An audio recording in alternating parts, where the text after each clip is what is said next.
Hello और welcome to नाजुक मोड़। हमेशा की तरह मैं उजैर यूनुस आपके साथ मौजूद हूँ और अंबर रहीम शमसी जो हैं वो घूम फिर के रेजीम चेंज करवा के थाईलैंड से वापस आ गई हैं।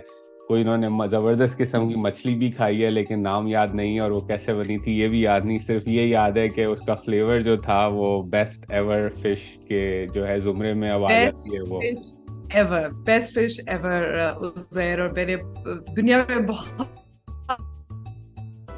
सारे ममालिक में मैंने मछली खाई है, मुझे बहुत पसंद है। एंड आई हैव टू से द बेस्ट फिश एवर। मैं टॉम यम सूप पीने लगी थी एंड वो मैंने छोड़ दिया था कि वो मैं मछली खा। टॉम यम सूप तो मतलब किसी भी रेस्टोरेंट में जाएं तो मिलता है, तो I am glad you made that choice that you decided to fill up on the fish. तो उसके बारे में बात करेंगे, अंबर की trip and what she saw her talked about with people because those are some important points. और फिर हम ऑब्वियसली पाकिस्तान में जो नेवर एंडिंग ड्रामा जो चल रहा है उसके अंदर लेटेस्ट डेवलपमेंट्स क्या हैं। कल के साजिशी आज के दोस्त, आज के दोस्त कल के दुश्मन जो हैं वो बन चुके हैं। खान साहब ने एक कॉल भी की है अमेरिका में कांग्रेस वुमेन को। उनके बारे में बात करेंगे कि मैक्सिन वाटर्स हैं कौन और उनसे कॉल क्यों की गई और ये लीक भी हो गई, तो क्या उसके कंटेंट्स थे और उसका क्या इम्पैक्ट है if any. We will talk about that and then will quickly jump out of Pakistan, क्योंकि G7 का की समिट चल रही है। a lot of interesting things have happened over there. A key one among them being कि America ने जो पुराना एक उसका मौकफ था उसको जो है तब्दील किया रिलेटेड टू यूक्रेन, जहां अब बात हो रही है कि अमेरिका F-16 जो हैं वो यूक्रेन को देगा डायरेक्टली, नहीं तो किसी तीसरे ममालिक की पार्टनरशिप के थ्रू। तो G7 की खिचड़ी पे थोड़ी सी बात करेंगे and then we'll go into an interview Amber did and winners and losers from the week. तो पैक्ड एजेंडा है। Amber, over to you.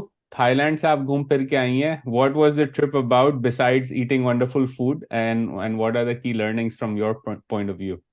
I think I mean just in terms of what I learned is important. So I was there as part of the international media support एक programme उनका है Asia learning forum के नाम से, जिसमें Asia के बहुत सारे ममालिक उसमें Philippines, Myanmar, Cambodia, Sri Lanka, Pakistan वगैरह वगैरह, Southeast Asia dominated, of course, were a part of this. It's about disinformation and tech solutions to disinformation.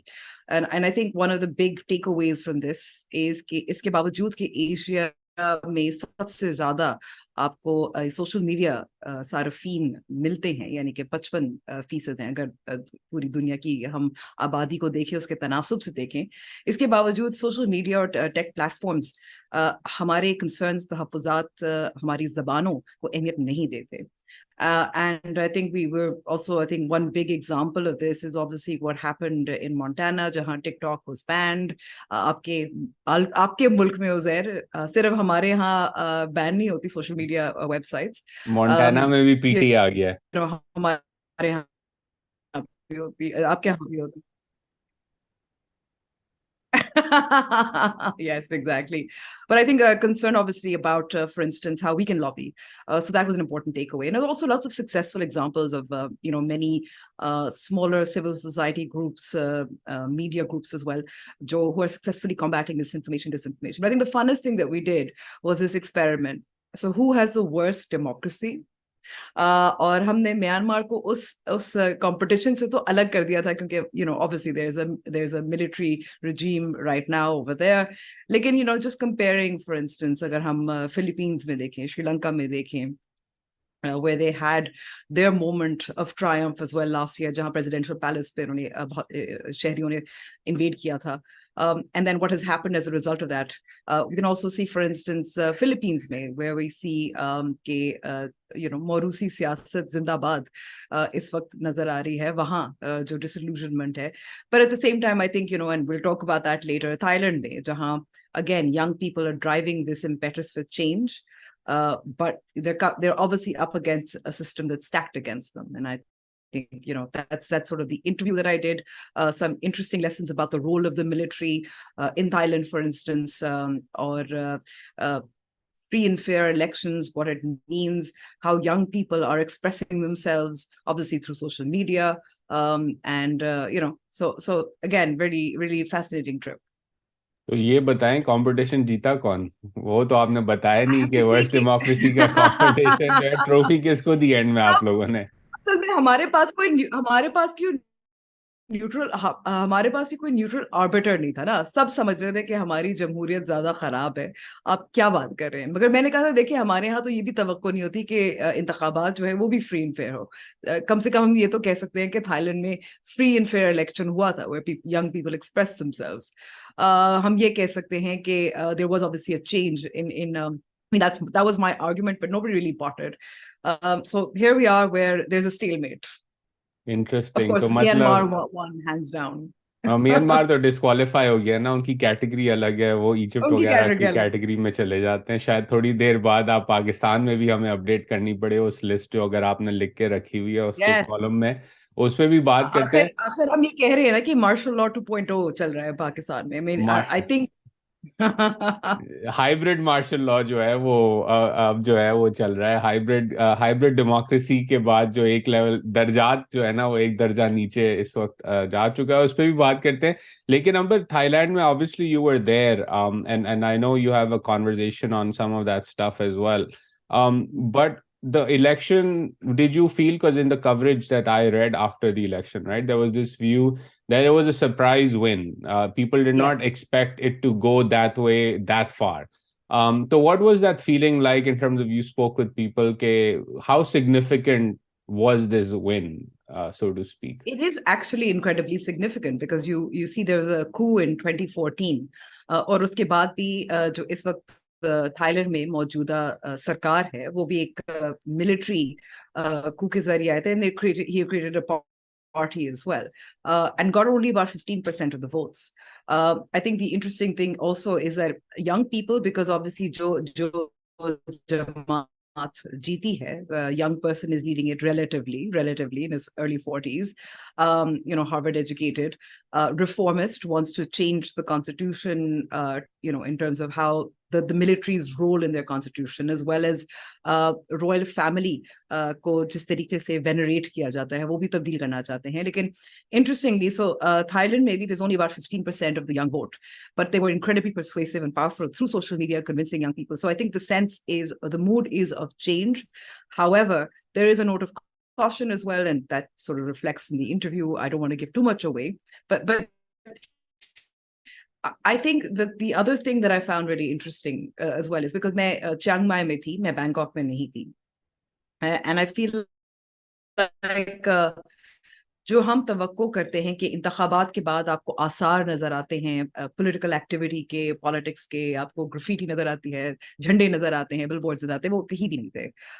So in a sense it's a very sanitized society broadly, but there's still hope, and I think reflected, given that I did the interview a few days ago, कि अब क्योंकि कोalition government हो सकती है, मुमकिन हो सकती है, क्योंकि वहाँ सिस्टम ये है कि the election is free. That's because बाद में जो होता है वो military control कर सकती है। वो किस तरह से कर सकती है? उनका Senate has a deciding power. Senate is filled with obviously military backed appointees, and then there's a vote for the prime minister. At the same time, however, the Move Forward party, जिसकी जीत हुई थी, उसके साथ एक populist party, उनकी coalition बन चुकी है, and they feel that they have enough votes to sort of counter the military-backed Senate as well, and make it as the prime minister. Really, again, it's a change driven by young people. It's a change that's driven by people in Thailand who want to be able to express themselves more freely and have more political freedom. Well, that's fascinating. और ये जो आपने post election की बात की, तो basically वहाँ भी किसी तरह जो है वो जहांगीर तरीन टाइप जेट्स उड़ाए जाते हैं वोटिंग के लिए, और Hasn't worked so far, by the way, it has not because worked so far. Yes. no, it hasn't worked so far. Vote buying. I mean, vote buying is a theme that was running throughout all the delegates of the countries that I spoke to as well. कि इतने का vote जाता है, इतने का vote जाता है, and not just independents. But I think at the moment, because there is again, I think because just to sort of articulate what I'm trying to say here, which is that वहां free expression through the vote इजाजत इसलिए दी जाती है क्योंकि आपको पता है कि बाद में आप system is rigged against any new ideas, which to me is interesting. But there's also a fear that it could, if people are not allowed to have the government that they chose, there could be protests on the street as well. So, again, it's the same thing where people are trying to assert themselves and they're trying to find ways to break through the shackles of slavery, but I'm just kidding with that. Break through the current bind that they're in, which is actually the sort of royal family plus the military combined, and obviously political parties that are aligned with the military or have been created. I mean, the military has its own political party.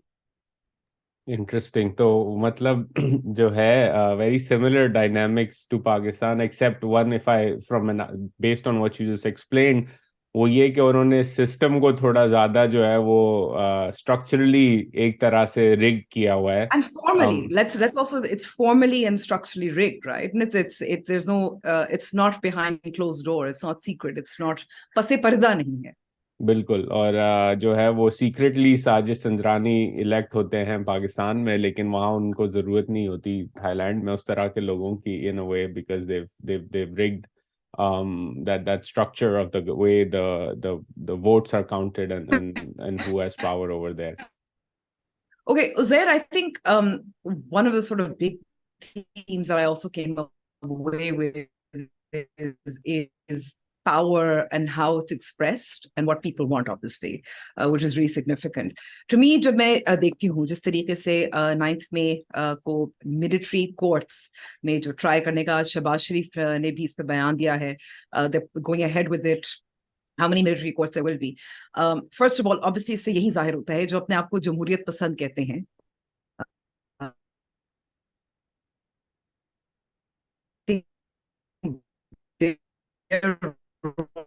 role in history will go the blackest. Now, uske bawajood, you are allowing civilians to be tried in military courts. That is a big check mark for somebody like myself. And there can be no excuses. That means that your power is not the power of the law, constitution, fair trial, or people. Your power is derived from the military. That's what it expresses to me as well. दूसरी तरफ, I think the crackdown, जिसको हम कुछ लोग इसको Operation Raddul Pakistan Tehreek Insaf भी कह रहे हैं, the military is also asserting its power. And what power does it have? I think it's amply demonstrated that it has the power to create and dismantle political parties. It no longer is relying on the power of public relations, for instance, to create goodwill. It is deriving its power from the rank and file. अभी इसी हफ्ते आपने देखा होगा किस तरीके से सियालकोट में आर्मी चीफ ने जो बातचीत हुई थी, बार बार इसको किस तरह से डिस्क्राइब किया जा रहा है, which is really unfortunate, and is being echoed by our political representatives, यानी कि जो planning minister ऐसे नेपाल हो गए या शहबाज शरीफ हो गए, calling it 9/11, which, if we look at the symbol, I think it, how can you describe it as a 9/11? So ये मैं बिल्कुल नहीं कह रही कि अगर लोगों ने जलाओ घेराव किया है, they were rioting, उसको courts में try नहीं होना चाहिए. But when people like Ali Zafar, who represented Imran Khan, is also endorsing this. मगर दूसरी तरफ अगर आप देखें कि जो law, constitution, bar associations and bar councils के representatives हैं, वो भी कह रहे हैं कि आप बिल्कुल जरूर इसको इनके खिलाफ कानूनी कार्रवाई करें. और हमने इस हफ्ते ये भी देखा है कि बहुत सारे लोगों की निशानदही हुई, उनकी वीडियोस भी आ गई हैं जिसमें एक तरफ वो नारे मार रहे हैं कि ये लोगों का ये we're finally asserting the right, people are asserting their right. At the same time, they're denouncing it. PTI, they're talking about how PTI leadership abandoned them as well. तो ये इसे reflect होता है कि the military obviously derives its power from not just creation, but power in itself, actually. The power of the gun, the power of force, the power of control. और मैं आखिर में and I would like you to sort of speak about this as well कि दूसरी तरफ इमरान खान है who relied on the power of the people to put pressure के इंतखाबात हों, और जब कर दी you can this was good move right कि सुप्रीम कोर्ट में ऐसे जजेस हैं या इंक्लूडिंग द चीफ जस्टिस जो were sympathetic to him but we've seen that he's come up against the limitations of that power. He has not been able to achieve any of these things based on what he thought was his source of power. Now he's turning to the other sort of source of his power, which is international support. And that's where I'm sort of going to hand it to you. Maxine Peter, Congresswoman Maxine Peters ke saath jo baatcheet hui thi, which I believe was a meeting that was arranged by Salman Ahmed. जी बिल्कुल अंबर so lots to unpack here and because you were cutting in and out over there so I apologize to the audience for the bad quality. We all know internet के issues Pakistan में 9th मई के बाद से ही काफी ज्यादा बढ़ गए but let's look at the domestic and then get to the international parts of this, right? Maxine Waters की जो बात थी उस पे I'll sort of explain who she is in the Congress and her role as well because that's also important to understand. जैसे पाकिस्तान में जो है परवेज खटक की standing is very different than let's say Murad Saeed और मुराद सईद की standing is different than Saad Rafique. इसी तरह जो है या शरी रहमान की standing on foreign policy stands very differently than the influence perhaps somebody like Murad Saeed would have, right, और हिना रब्बानी खर would have. So I'll try to decipher and help the audience situate where Maxine Waters sits in the foreign policy dynamic of things in Washington. But before getting to it, Amber, I think it's again हम ये बात बार बार कर चुके हैं.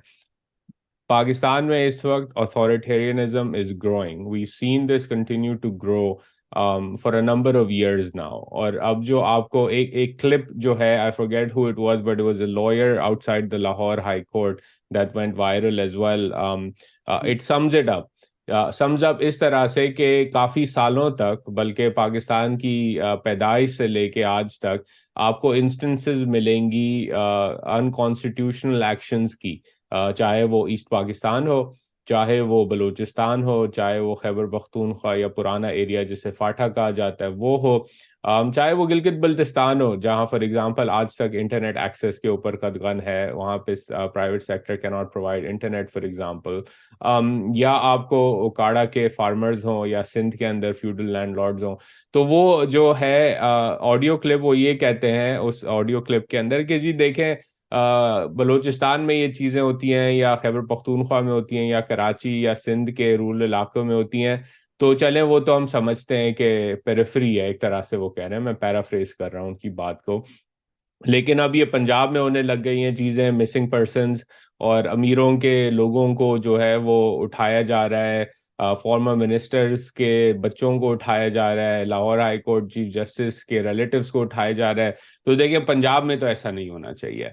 तो अब ये जो है लड़ाई एक तरह से या ओप्रेशन जो है वो कोर तक आ चुकी है. एंड अगेन कोर पेरिफेरी का एक पूरा लिटरेचर है पॉलिटिकल साइंस के अंदर in terms of how nation states assert influence in the core. It's very different way of asserting influence in the core and then on the periphery, especially post-colonial states जो कि हैं, आपको ये India में भी नजर आता है. For example, that the way the Indian government would deal with something like a major protest in the Punjab close to Delhi or in Uttar Pradesh will be very different than the way they would deal with it in the Northeast, for example, right? And there's a reason why this is how nation states behave in terms of how the heavy-handed approach that they have.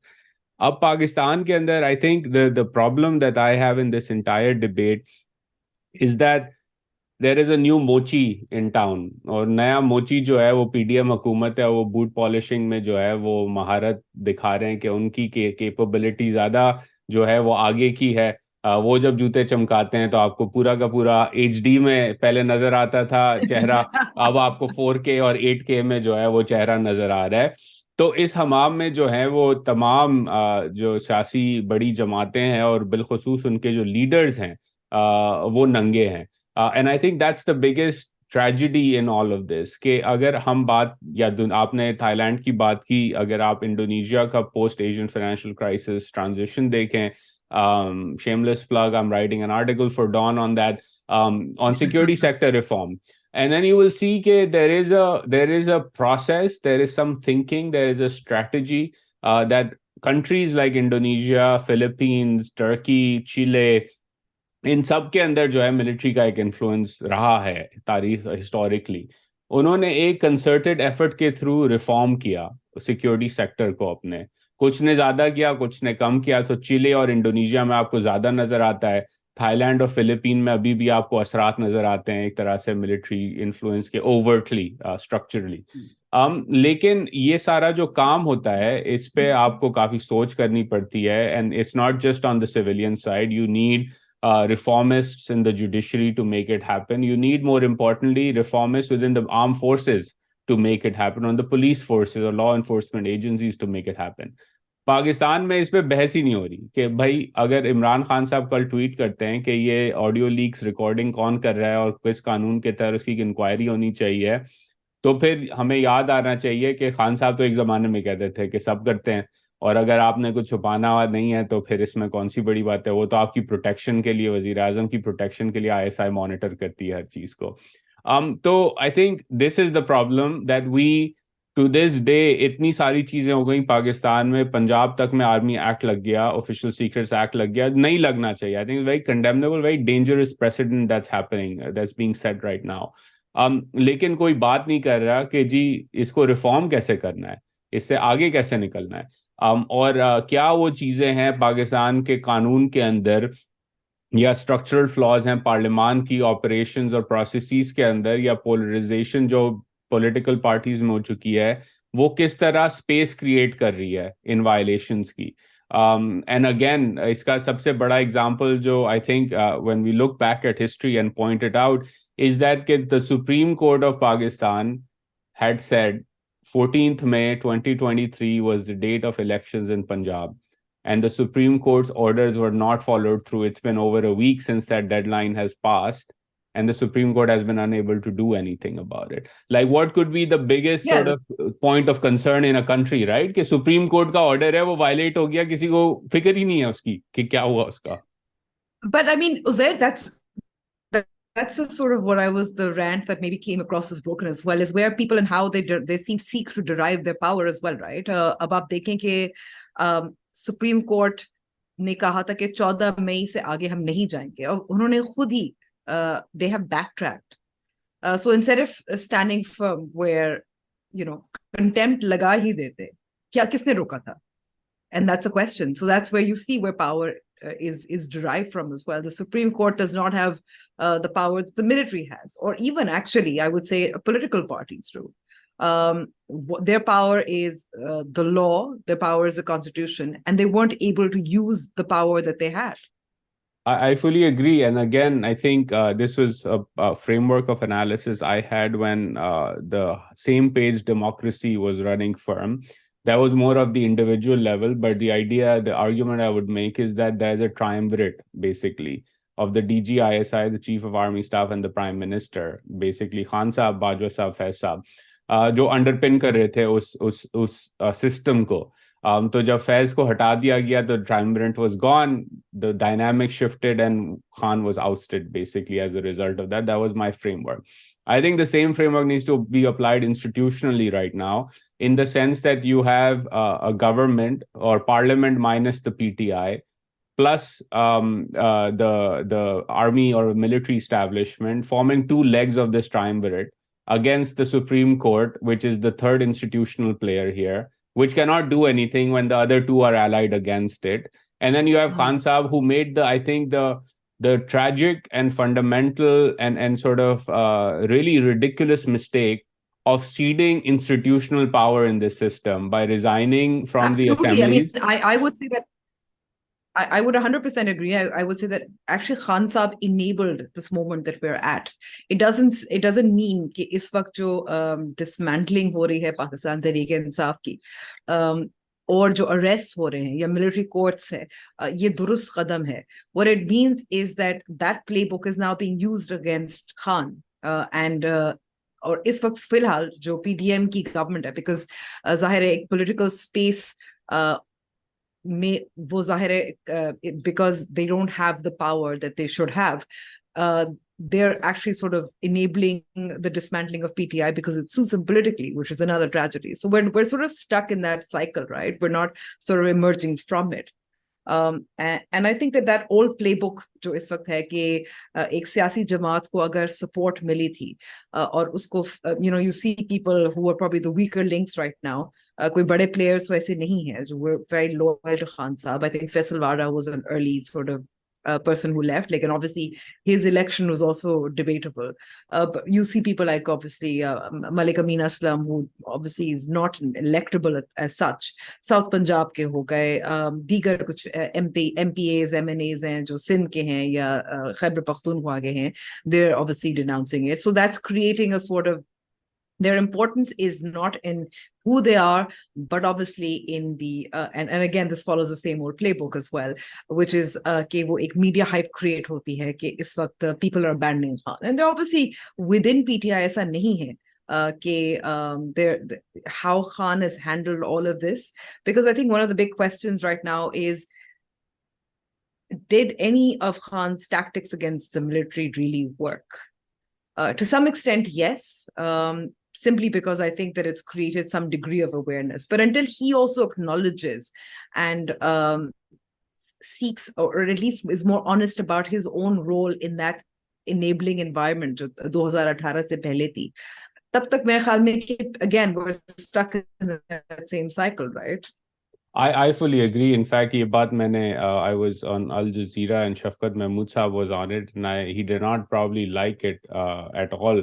But I had repeated time and time again कि हमें पाकिस्तान के शहरियों से, बिलखुसूस सियासी leaders ने पाकिस्तान के शहरियों से कुछ सच बोलना होगा, और वो सच बोलने के लिए आज तक तैयार नहीं है कि आपने किस वक्त किस लिए किनके साथ गेम्स खेली। और ये सिर्फ खान साहब का मसला नहीं है। फॉर एग्जांपल, हमें मालूम है कि पीडीएम ने ये गेम्स खेली पहले। हमें मालूम है कि किस तरह जो है वो जजेस की अपॉइंटमेंट्स पे डील हुई कुछ महीनों पहले, जिसके ऊपर माफ़ी भी मांगी पीडीएम के रहनुमाओं ने कि हमसे गलती हो गई, कि हमने कॉम्प्रोमाइज़ कर लिया उन अपने असूलों पर। तो ये एक तारीख है। और जब तक पाकिस्तान के शहरियों को जिस तरह 24 घंटे ये बयानात दिए जाते हैं कि फलाना करप्ट है और फलाना ऐसा है और फलाना मुल्क दुश्मन है, जो जो प्रोपागेंडा बेचा जाता है मेन स्ट्रीम मीडिया पर, जब तक उस प्रोपागेंडा को रिप्लेस करके सच्चाई पे मुबनी तारीख नहीं बताई जाएगी और सच नहीं माना जाएगा कि हमने क्या क्या खेल खेले और किस लिए खेल खेले, उस वक्त तक आप ये जो है अवेयरनेस की जो हम बात करते हैं वो it won't be transformative awareness, क्योंकि अभी भी सच नहीं Exactly. बोला जा रहा Exactly. पाकिस्तानियों से। Exactly, I completely agree. And I think एक moment जो हमने पहले भी बात की, and I want to sort of flesh it out because obviously more details have emerged as well, कि एक point था जब ये negotiation चल रही थी, जब तारीख पर इत्तेफाक हो चुका था, पर खान साहब rejected it. And then you had 9th May, which happened, which, is being tried, and I hope that we have more truth about it. एक तरफ आपको नजर आ रहा है जहां फवाद चौधरी मिसाल के तौर पर कह रहे हैं कि हमारे पाकिस्तान तहरीक इंसाफ के भी कुछ कारकुनान थे जो उसमें शामिल थे। दूसरी तरफ इमरान खान साहब कह रहे हैं कि एजेंसी के लोग भी शामिल थे। I know this is developing. I don't want to sort of make broad claims right now, but given how it played out, there clearly was support within the military. There was some degree of planning. Now, the question really is, कि ये planning किसकी थी? Was it within the military, or did Khan feel like this was his way of asserting the power that he felt had been taken away from him to sort of get the election he wanted? या and I think again उस पे जो है तारीख जब लिखी जाएगी तो जैसे हमने पहले देखा तारीख की किताबों में कि अगर आप किताब पढ़ें शुजा नवाज की, या आप किताब पढ़ें हुसैन हक्कानी की, या आप किताब पढ़ें जाहिद हुसैन की, या आप किताब पढ़ें नसीम जहरा की, तो वो जो सच्चाई है वो उन किताबों में आ ही जाती है बाहर। तो इवेंचुअली इस इन चीज़ों की सच्चाई भी जो है, there are brilliant researchers and scholars in Pakistan who will find the truth in terms of what happened. Triangulation हो जाती है। This is the best part Amber I think about Pakistani society और उसकी जो पॉलिटिकल स्ट्रक्चर है compare to the East Asian ones, the authoritarian East Asian ones, कि we leak a lot. और लोगों को शौक बड़ा होता है हर चीज पे बात करने का कुछ महीनों बाद। तो वो जब लीक्स होते हैं तो ट्रायंगुलेशन बड़ी आसान हो जाती है कि कौन क्या किस वक्त कैसे खेल खेल रहा था, तो वो आ जाएगी बात, इसमें कोई I have no doubts. But I think it's a I don't have moment, any doubts as well. Yeah. it's a moment lost. And the last thing I will say before I sort of look at the US side of this, because there's a lot of action here in Washington as well. ये जो आपने 9/11 की बात की ना अंबर, I think this is very it's important to talk about, and it's very dangerous, this kind of rhetoric. क्यों? इसलिए क्योंकि symbolism and rhetoric matters in things like this. 9/11 in the United States was a heinous terror attack conducted by Al Qaeda planned out of Afghanistan, with radicals who flew planes into the World Trade Center, who were trying to target the Congress, and who ended up targeting the DoD. It was an act of terror that killed thousands of people, the highest number of casualties on American soil since Pearl Harbor. So you are comparing that act with the act, and I'm not in any way, shape, or form condoning what happened on 9th May, but you are, comparing an act like 9/11 with rioters going out and burning a few installations where you did not have thousands of people be killed in widespread terror attacks. What you're insinuating now is that because of that comparison that's being made, that the Tehreek-e-Insaf is a terror organization. That is the core insinuation being made, which is dangerous, right? And again, we should not tolerate any such rhetoric, because let's be honest, you and I may not like the politics of the PTI or how it was birthed or how it was made popular, but the fact of the matter is it's a political organization. It has a support base among the people of Pakistan, and this is no way to dismantle it. The comparison I draw with what happened on 9th May from my own lived experience in Washington number is January 6th. और अगर आप Yeah. जनवरी 6 का देखें तो ऐसा नहीं था कि फिर एफबीआई ने या सीआईए ने जो है वो रिपब्लिकन्स को कहना शुरू कर दिया आप रिपब्लिकन पार्टी छोड़े वरना आपके साथ ये होगा, आप ये करें. To this day, there are Republicans in the party who basically say कि जो Jan 6 को हुआ वो ठीक हुआ. ठीक है, इसका मतलब ये नहीं है कि उनको उठा के जेलों में डाल दिया किया. The strength of a political system and a political party is that when things like this happen, there is a vociferous debate. The people are allowed to make a choice in sort of relation to that debate, and which is what happened in the United States. Donald Trump may still run for election. He's being tried, but also a lot of the candidates he was then picking lost elections. So the American people decided that, bhai, we don't want somebody like him whose rhetoric leads to an attack on the Hill, right? And that's how democratic countries adjust, course correct, debate, argue, and sort of deal with events as big as January 6th. And what we're doing in Pakistan is basically taking 10 steps back in terms of repression, oppression, authoritarian rule, essentially. But you see, that's right. Uzbekistan, there's an impatience and a distaste for the right to a fair trial, due process, letting justice take its course, because that's what it means, right? कि अगर आप civilian courts में try करेंगे, and by all means do, it takes time and it's slightly messy. हम जाते हैं quick justice. We want, and quick justice isn't always the fairest, right? And we know that military courts are not transparent, and there is no way in any part of the world where civilians being tried in a military court should be all right or acceptable. So that's sort of I couldn't agree more, and I think so. Now let's look at the broader element of what's going on in the United States. There is a very active diaspora, and a diaspora that over time has become quite a bit more. I wouldn't say they're very influential, but quite a bit more influential in the political discourse in the United States, the Pakistani American diaspora. They donate a lot. They've organized through public PACs, basically the fundraising organizations. वो खुद भी देते हैं पैसे. So we saw this week, 67 members of Congress sign a letter to Secretary Blinken. On the evolving situation in Pakistan. That letter does not name Imran Khan or the PTI, but basically talks about the ongoing wave of repression and authoritarianism in Pakistan, and urges the Secretary of State and the Biden administration to do something about it. from my conversations here, it's important to point out लोगों के लिए, पाकिस्तान में बिलखुसूस लोगों के लिए, कि ऐसे दर्जनों लेटर्स जो हैं वो सेक्रेटरी ऑफ स्टेट को भेजे जाते हैं हाउस की तरफ से. अगर आप गूगल करें तो आपको काफ़ी सारे मिलेंगे इस तरह के लेटर्स अर्जिंग एक्शन. ये अर्जिंग एक्शन तो एक डेमोक्रेटिक प्रोसेस का हिस्सा है. लेकिन इसका इम्पैक्ट फॉरेन पॉलिसी पे इतना ज़्यादा नहीं होता. क्यों नहीं होता? क्योंकि अमरीकी जो सिस्टम है उस पे जो है चेक्स एंड बैलेंसेस का एक निज़ाम है. जो हिल है उसका काम बजट्स पास करना है, लेजिस्लेशन करना है. Congressmen and women engage in that act and then they can hold hearings. लेकिन जो फॉरेन पॉलिसी का डोमेन है, जो डोमेन है रिलेशनशिप्स का, फॉरेन रिलेशनशिप्स का, वो डोमेन एग्जीक्यूटिव के अंडर आता है और उसके अंदर एग्जीक्यूटिव के पास काफी सारा पावर है. तो सेक्रेटरी ऑफ स्टेट जो हैं अमेरिका के, टोनी ब्लिंकन, वो पाकिस्तान के वजीर खारजा की तरह इलेक्टेड ऑफिशियल नहीं है.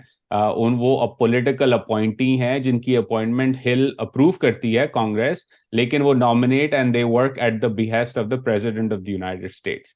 तो ये लेटर लिखने से एज सच कुछ नहीं होता. पहली बात ये, तो एक नॉइज क्रिएट होती है और वो उन्होंने साइन कर दिया and made the donors happy whatever. तो नंबर एक तो ये. नंबर दो ये कि एक तरह से the diaspora itself is in a bit of a bind here, and I am one of the people who's conflicted over here. Why?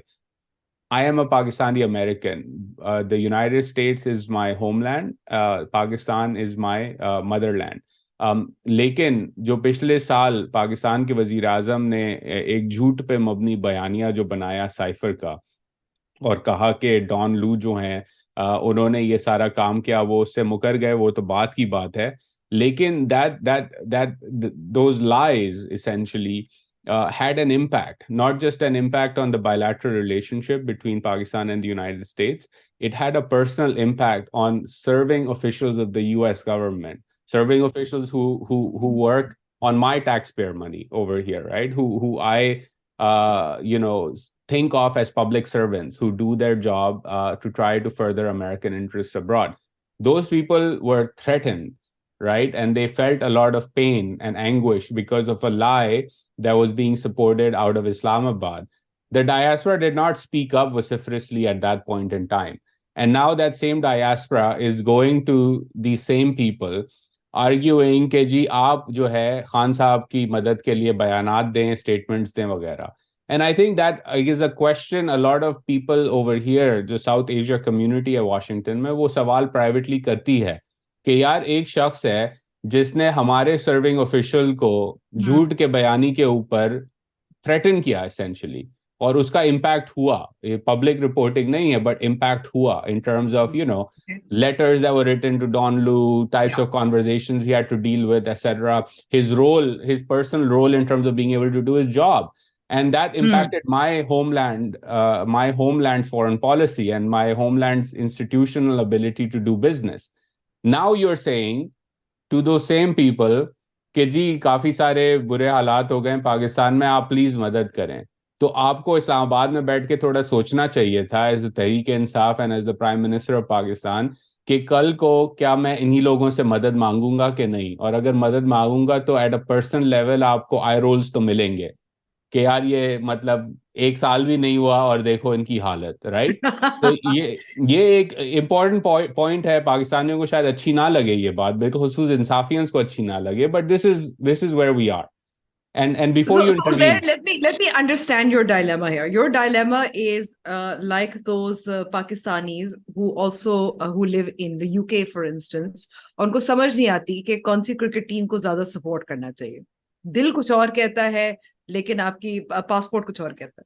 नहीं, सपोर्ट करने की बात भी वो नहीं है. I'm just support kidding. I'm just kidding. I'm just kidding. I'm trying to lighten the mood a little that's bit. true. But no, it's a conversation I've had with a lot of people this week, Amber, and a lot of us, feel कि you should have thought a bit more about what you were doing a year ago. अब आ जाते हैं MXene waters की call के ऊपर, कि पहले सलमान अहमद की उनसे कॉल हुई थी, इनका एक ट्वीट भी मौजूद है. अब इन्होंने खान साहब ने इनसे बात की है, वो लीक हो गई. मैक्सीन वाटर्स है कौन? Maxine Waters is one of the longest serving members of the Congress in America right now. She is basically has been elected as a delegate from California's 43rd congressional district since 1991. ठीक है, so she is an old Democrat politician, but her role in foreign policy is non-existent in the sense कि उन्होंने कभी House Foreign Affairs Committee पे serve नहीं किया. She's been chair of the House Financial Services Committee, and is still a ranking member of that committee. She also has a history of, conflict or criticism of presidents, including George H.W. Bush, George W. Bush, and more importantly, Barack Obama. Barack Obama पे भी criticise कर चुकी हैं. और इनका जो एक तरह से रोल है, वो even though she is a long term member, she is a black woman, has a lot of political respect and power on the hill, foreign relations side pe she doesn't really matter that much. So for the former prime minister of Pakistan to have a phone call with somebody who's broadly irrelevant on the foreign policy domain, asking her for a statement, kind of shows you two things. One, the lack of preparation people or thinking people in the PTI do कि हम किससे बात कर रहे हैं और अपने leader को किससे फोन पे मिला रहे हैं, इन द सेंस कि क्या वो ऑब्जेक्टिव आपका जो है वो मदद कर सकेंगी उसके अंदर, नहीं. Yeah.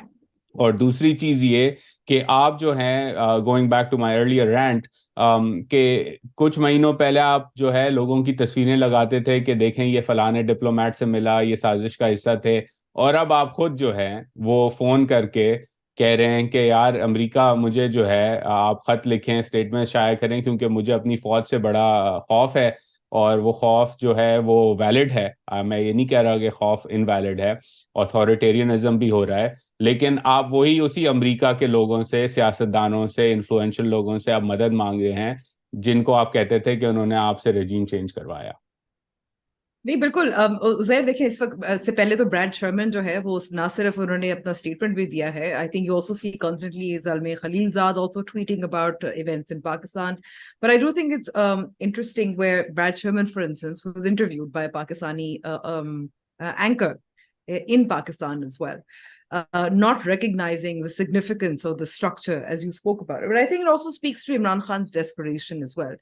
Band gali mein to chale gaye, usme koi shak nahi hai. Like I said, where I think that where he thought he could his power, the power that he was deriving, whether it was from the people or international lobbying, he's now reached to an international lobbying. I think the 2 or 3 sort of उनके जो कौम से खिताब था उसमें भी उन्होंने बार-बार जो इस frustration का इजहार किया था कि मुझे समझ नहीं आ रही कि क्या हो रहा है. It speaks for his frustration, because he's also accustomed to direct dialogue and contact, or at least support from the military as well, in order to get to power, and he's not getting that support. So he's turning to people like Maxine Waters, Brad Sherman, and other people कि वहीं से चले कुछ ना कुछ हो जाता है. आपने तैयारी की बात की, लेकिन दूसरी तरफ आप देखें कि एक बहुत I think we all sort of noticed that in the leak, जो obviously widely is being circulated, जिसमें इमरान खान साहब ने कहा था कि ये जो आर्मी चीफ थे उन्होंने कंस्पायर किया था. There was a very slight pause, and because we were so used to Imran Khan saying कि अमेरिका के साथ उन्होंने साजिश के जरिए मुझे हटाया था, he paused and said इस वक्त मौजूदा जो हुकूमत है उनके साथ साजिश की थी. So I think it really just speaks to Imran Khan's desperation as well. आप तैयारी की बात करें, I really think it's just desperation. या I agree, and I think again इसके अंदर जो है एक इन्होंने फेटल मिस्टेक जो की है वो ये कि एक तो होता है कि आप सबसे दोस्ती बना के रखें ताकि आप बाद में ज़रूरत पड़े तो आप उन दोस्तों को कॉल अपॉन कर सकें. यहाँ तो आपने ऐसा कुछ किया नहीं. दूसरा नहीं ये आई लॉबिंग थिंक फर्म हायर की थी ना उजैर, नहीं लॉबिंग फर्म तो हायर की थी. बिल्कुल, तो वो उसका जो है वो ज़ल्मे की ट्वीट्स आ जाती हैं. That's the output of those things, which by the way हमारे पॉडकास्ट के लिसनर्स के लिए चिड़िया की खबर कि अमेरिका में भी, यहाँ वॉशिंगटन में भी लोग खुश नहीं हैं ज़ाल्मे की ट्वीट्स और उनकी इंटरवेंशन से. तो नाराज़गी जो है वो उनके ऊपर काफ़ी ज़्यादा है इस वक्त अमेरिका के अंदर भी या डीसी के अंदर भी. um, एक और उजैर ने इम्पोर्टेंट खबर चीज़, दे दी, उजैर ने खबर दे दी, बड़ी जी खबर, बड़ी ब्रेकिंग खबर, न्यूज. ब्रेकिंग न्यूज जो है नाजुक मोड़ पे आज आ गई है. इससे रिलेटेड अंबर एक और इम्पोर्टेंट चीज ये है जो अगेन डायस्पोरा के लोग, या तहरीक इंसाफ के लोग, या पाकिस्तानियों को समझने की जरूरत है. वो ये कि देखें, फॉरेन पॉलिसी जो है वो ट्रेड ऑफ्स के ऊपर होती है और उस पर डील्स की जाती हैं ममालिक के दरमियान.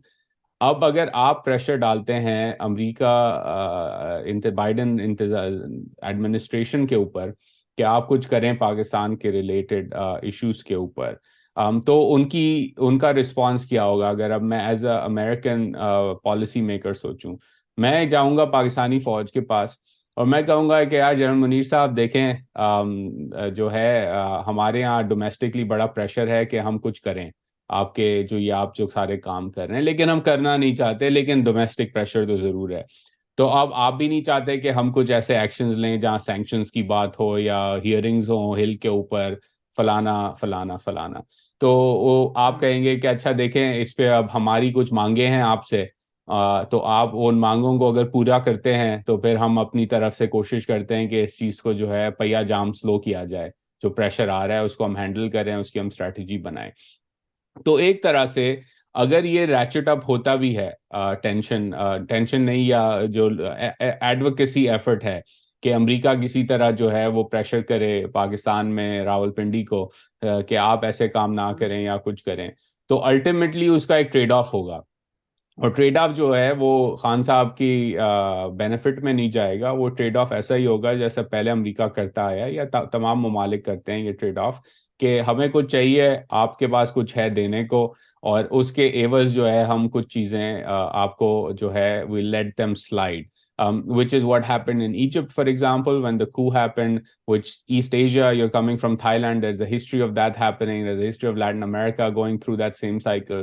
तो इनएडवर्टेंटली ये जो पूरा एडवोकेसी एफर्ट है तहरीक इंसाफ का on the hill and with the administration, it also will backfire in the sense that it will eventually create an opening for the United States and its policymakers to go to Pakistan with Islamabad and with Rawalpindi, with people who are currently in power, and say, look, we are under pressure, but we actually need something that will convince our bosses, essentially the Biden administration, to sort of ignore the pressure we're facing domestically on you, because it's important for our national security interests, whatever that deal might be, right?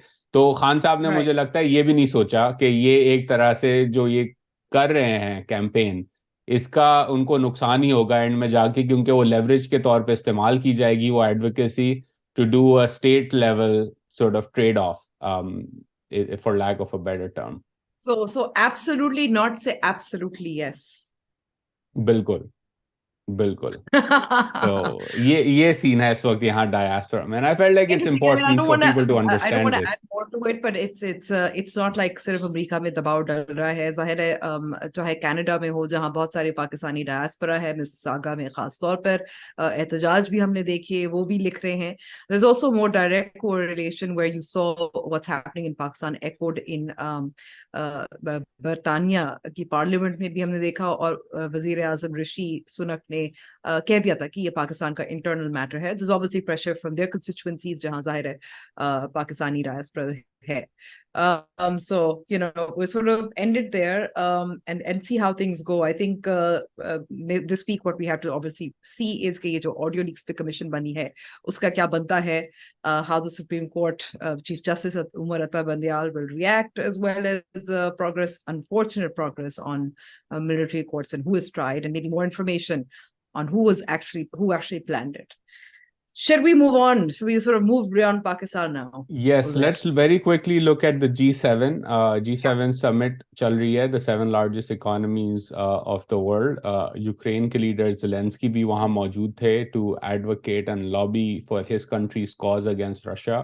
तो वो भी हुआ. A couple of big things that came out of that, in the sense, was that the United States is shifting its policy with regards to provision of F-16s to Ukraine, जिस पे Russia ने warning भी दी है कि ये escalation होगी और इसको टॉलरेट नहीं किया जाएगा।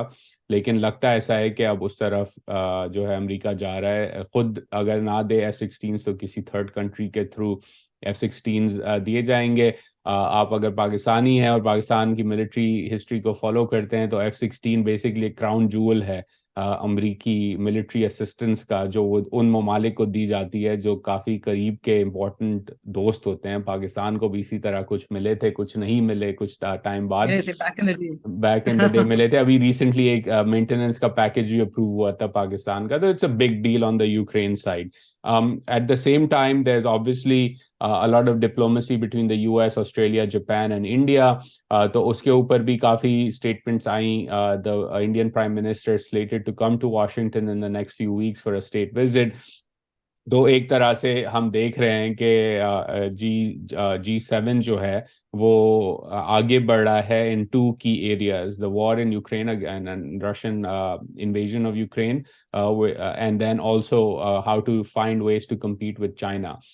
तो ये एक इम्पॉर्टेंट इवेंट था, एंड आई थिंक ओवरऑल इसका जो टेक अवे है वो यही है कि जो हम ट्रेंड देख रहे हैं वो एक्सेलरेट हो रहा है अब, in terms of the large economies, the Western economies coming together, finding ways to cooperate and collaborate to basically prepare for this new world where the US and China are basically going to be two poles in a multipolar world.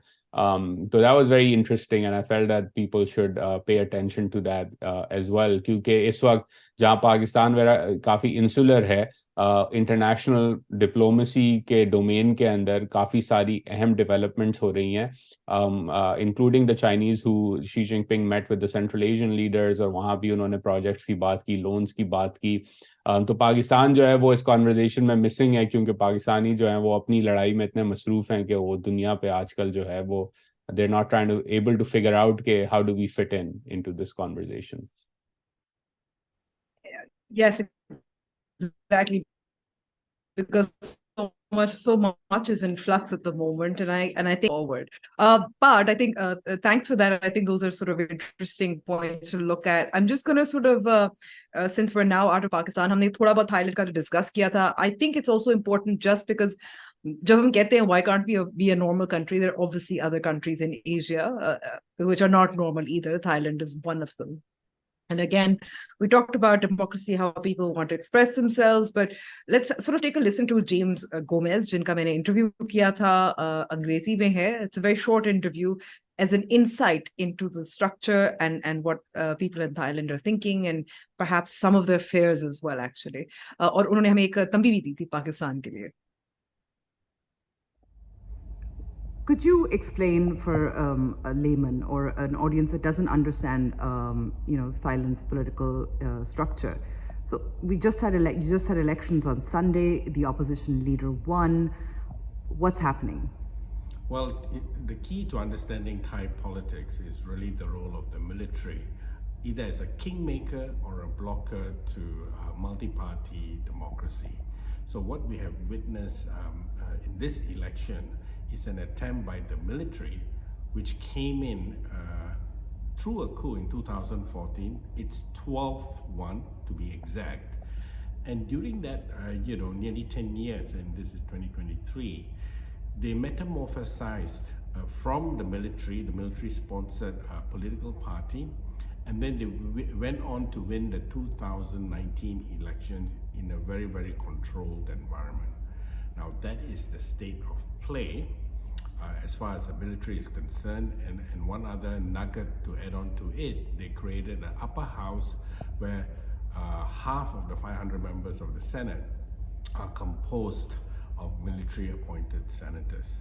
So it is with these instruments, a very, very tight landscape for electoral maneuvering in terms of elections, and a stacked Senate that would decide the parliament and the prime minister choice, and that's how the Thai people went to the elections in 2023, just a week ago.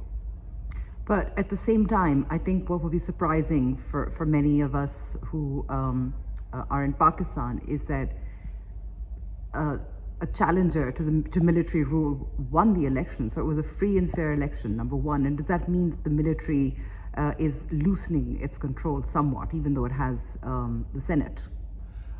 I think it puts structures into place, both in terms of the rules of engagement for the elections as well as stacking the numbers in the upper house, but the people's will prevailed. So what we are going to see next is how, under the current structure, the military is going to maneuver vis-a-vis those who have been elected democratically. I think there would be two ways that it will proceed. Here, one, it will use the method of annulment. So Thailand is notorious for post-election annulment. The leader of the party that had the most vote is already, under threat through an annulment process. And the key instrument often used here would be the election commission itself, because during the military tenure in the last 9 years, they are the ones who appointed the commissioners. So that's one. Now, once the election commission, finds fault and commences legal proceedings, or the affected candidates or political parties take legal proceedings and move to the courts, then what we will experience in Thailand would be a judicial coup, because the courts will then, side the election commission, the military, and then find them guilty, often annulling and dismissing and the political parties. And this has happened before several times with the Pheu Thai party previously led by Thaksin Shinawatra. So that's what we are going to say. But what most people don't know is that the military has also a very, very large information operation program. So what they do is they do four things. They promote the monarchy, the military, and the establishment using state budget through the military information operations channel. Second, they have a go at lawyers, opposition parties, civil society activists. Third, they try to sow disinformation about campaign messages coming out about the elections, then denying the electorate the truth on which to make informed choices. And last but not least, they try to further divide and polarize society by creating disinformation. While most places around the region and elsewhere we look at disinformation, what we at the Asia Center Research Institute has found out, increasingly the strategy is to mix disinformation and some misinformation. So you get an element of half-truth with total lies. So this confuses people. So if I could zoom out, just looking at Southeast Asia, because there are other countries where the military is strong, like the Philippines, Myanmar, Indonesia, and Vietnam. You'll find that in countries such as Myanmar and Thailand, where coups were used, coups are problematic. They are bad PR. They create a lot of tension in society. So a more efficient tool for democratic subversion would be information operations. So what you're going to see now is less of this more open, blatant military coup approach, because it's clumsy and bad PR. They will take a more insidious, behind the scene type of information operation, using state resources, using soldiers, using people from the Secret Service to run down their own citizens. And I think this is how we should be looking to see what happens next in Thai politics. But despite this, in these information or disinformation campaigns, as you pointed out, the people decided, the people's will decided. So do you think that these disinformation campaigns have as much effect as the military intended?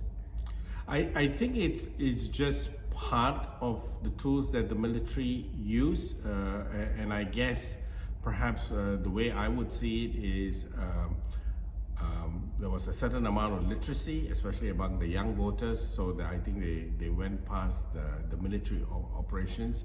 But militaries around the world, special branch, secret intelligence services are getting better, right? So I expect that this tool would be increasingly used and improvements will be made.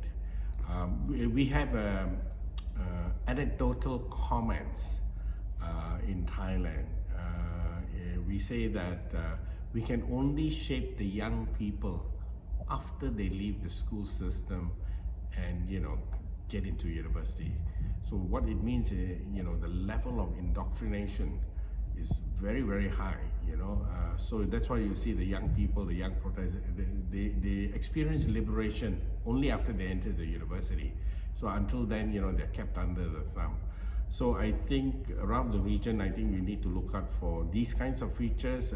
I know there are developments in Pakistan, and I just wonder very openly whether some of the features that I've just explained about Thailand may be relevant and useful for understanding developments, unpacking right now in Pakistan. They are very similar, and we're hoping for an election. But I think what's also of interest is that there were 12 coups, and yet the military also pulled back. There's also been debate within Pakistan about a formal role for the military in political affairs. I'd like sort of your comment on whether this hybrid system, the military's formal inclusion in the political system, has worked. I want to again draw examples from Southeast Asia. I just mentioned here that that's how the Thailand politics evolved very quickly after the last coup in 2014. It's the same situation in Myanmar. This is what happened, power sharing with Aung San Suu Kyi and the NLD, and look where that led to, right? It has always been the case. Also in Indonesia, in the Indonesian parliament, also had numbers stacked during Suharto time. Although the military has kind of stepped back in the last years after Suharto because the publicity was really bad, but they are coming back. They are coming back, and we only have to look at Jokovi's sleight of hand. His main contender Prabowo was just made Minister of Defense immediately after the elections. So watch out, Pakistan. The military is going to enter your halls of parliament. We're hoping that it doesn't come to that. But I suppose my last question would be: so what happens to the newly elected leader? I believe that it's still contested at the moment. It depends on the Senate, which, as you said, is controlled by the military. Yeah, we will have to. So this is where we go to the next phase. Coalition building, and how the other instruments, at the hands of the military or military-appointed representatives work. So here we'll look at the play from the Election Commission, the Upper House, the Senate, as well as the courts.